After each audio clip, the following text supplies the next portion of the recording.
Ассаламу алайкум ва рахматуллоҳ. Бародарои азиз, ячи маҷбурам кардам ин видео рафтун бикунам, партом дар ютуб бибинем. Ам номардо бибинан, номардо.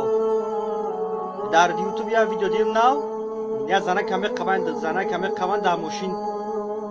Мега барои чи ресторан ромад танц кардӣ, барои чи пива хӯрдӣ? О мегаш ки хамара фирӯз овар гапа мегрезонанд о метарсанд, ам занака зулм кардесан, камераш кардесан, ам занака тоҷика шумо камера карден, ма шумо да хитоб дорам.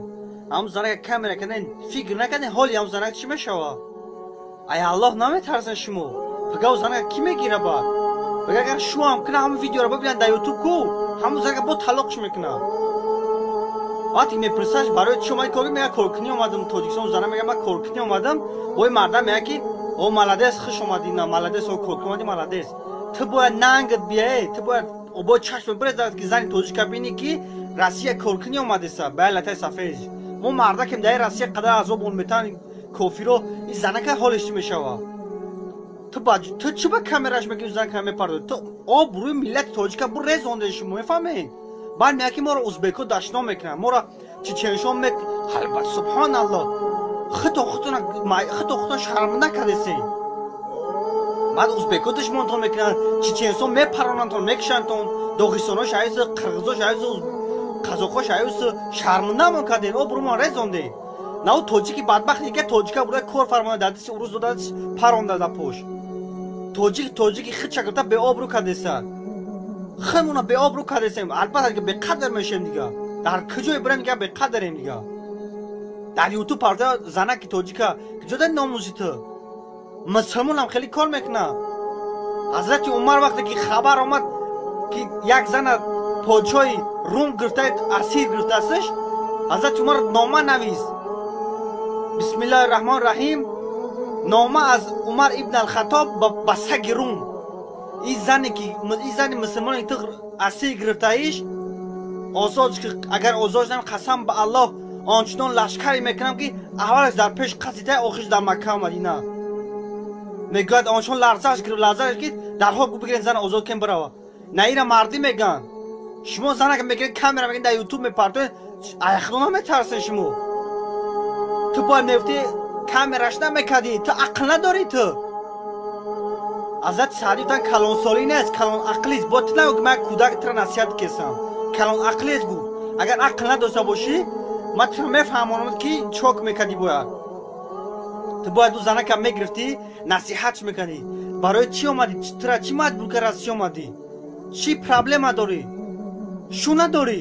бирен шуш биковен, як шуи мусулмон шуи шуш бутен. ай субҳаналлоҳ, шумо чӯ кардесен? зани тоҷикартен беобрӯ кард парфсе. ту хоҳар рихта камера карда, дарак доред ту? ту го хоҳар рихта камера кард дар ютуб партофтӣ. занака нея. вақте ман видеоро тамошо кардам, номи ӯ видео беваи тоҷик шармандагии 2016. ин видео да ман барои зана шарманда нашуд, ман барои шумо шарманда шудам ки шумо моро шарманда кардем. занака насиҳатш мекунӣ, ай худо дурай насиҳатш мекунӣ. ин арақ худи ту арақ болай наки гора, тура беқадр мекуна, тура беобрӯ мекуна. насиҳатш мекардӣ. астағфируллоҳ. ман тура хоҳари азиз, апаи азизи касе ҳасти, ман тура мегӯм, агар ту ҳамин видео дидаста бошӣ. Абдуллоҳ ибни Умар мегӯяд як хизматгораш гуноҳ кард.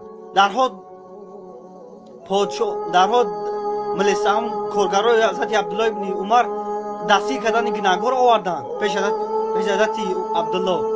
зани Абдуллоҳ гуфтанд ин коргар гуноҳ кард. ҳазрати Абдуллоҳ дарҳол мехост ки одоб бошдияд. ки ин хизматгор гуфт, ай Абдуллоҳ, гуфт оё бори ту гуноҳ накардаӣ? гуфт бале, гуноҳ кардам. гуфт худо тура дарҳол зад? гуфт на, назад. пас ба ман фурсате, ман тавба мекунам, дига намекунам ин кора. ҳазрати Абдуллоҳ бахшиш гуфт бира. дуюм бора бо гуноҳ кардам ин мард, бо дастгириш кардам, бо оварданаш.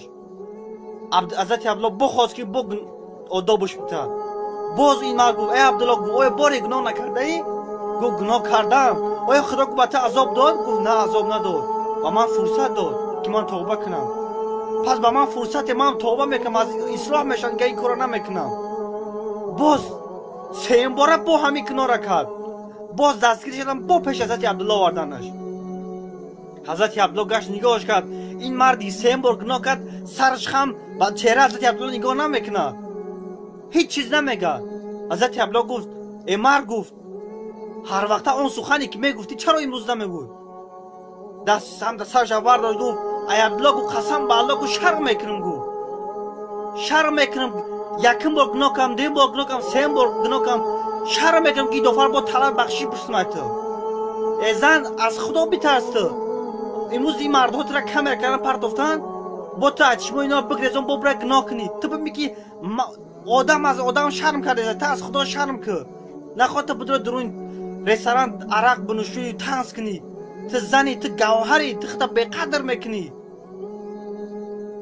قدر شما را اسلام چقدر بالا که شما مادرین با یک دخترچه داشته ای خدا بترس و شما مردها من شما را میگم ای الله بترسین این خیلی کامرا نکنین نپردین زن تاجیکا که جدا ایمان اسلام شما بعد یکی ما را ازبکو دشنا میکنن دیگر رو ای بخیتون میفهمین او قمرده که این قشر بچه این در تاجیک بینید در همین روسیه مسکو تاجیک دا فن کرده است کارش میفران سمش نمیتا برای نام ویروس و نام بدبخت را به قبیم بزنین که چی بده تاجیک خدا میزنی کارش میفرمانی سمش نمیتی نه اینا مردک میگه شما موژیک هسته همون زنه شما رفته که فیروز مرا آور چرا نمونه فیروز زنه میگیری به قبه شده شبش کنی با این کاری که زنه گفته رستوران آورده فهمش کرده او شیطان عیسی پیغمبر صلی الله علیه و آله و سوی خدا پناه طلب کنن از شیطان های عیسی اصحاب حیرت دموندن گفتن ای پیغمبر شیطان از عالم جن میشوه ای عالم انس خیلی چگونه پیغمبر گفت شیطان در روی زمین شیطان های انسی آنچنان در روی زمین بسیار که شیطان جنی اونگونه نیست شیطان های انسی نمیاد میگیرن زنای توچه رستوران میبرن دیسکوتک میبرن میگیرن عرق نوشیشون میبرن همین شیطان های انسی هم بعد یک گپ زنی کم داره بگو خدا بتا در یه سلفی و خوبی نکن استغفرالله ای الله بترسین نام ملت تاجیک پس نزنید وقتی که بلیت میگیریم وطن میریم تاجیکستان چقدر قبط گوش میگیریم که ما وطن ما میریم پیش زن فرزند پیش پدر مادر تاجیکستان چقدر آباد چیسته ایموش ما به قدر مقدسه یک جا دیگه در پیش سرمون بلند کنه بشه در پیش ازبکو در پیش چچنسوکی نه خیلی شرمنده مقدسه پیغمبر صلی الله علیه و آله میگه که مسلمان برای مسلمان مثل آشیانه هاست امروز یک متر دی متر سه متر ایش در قوا ایش ایستادگی مسلمان همچنان است همون یک متر چپک دیگه هم متر زدن میزنه امروز شما ما هم خیلی کدسین نخواد تو بغیر زن تاجیکا کامera کن در یوتیوب پارتو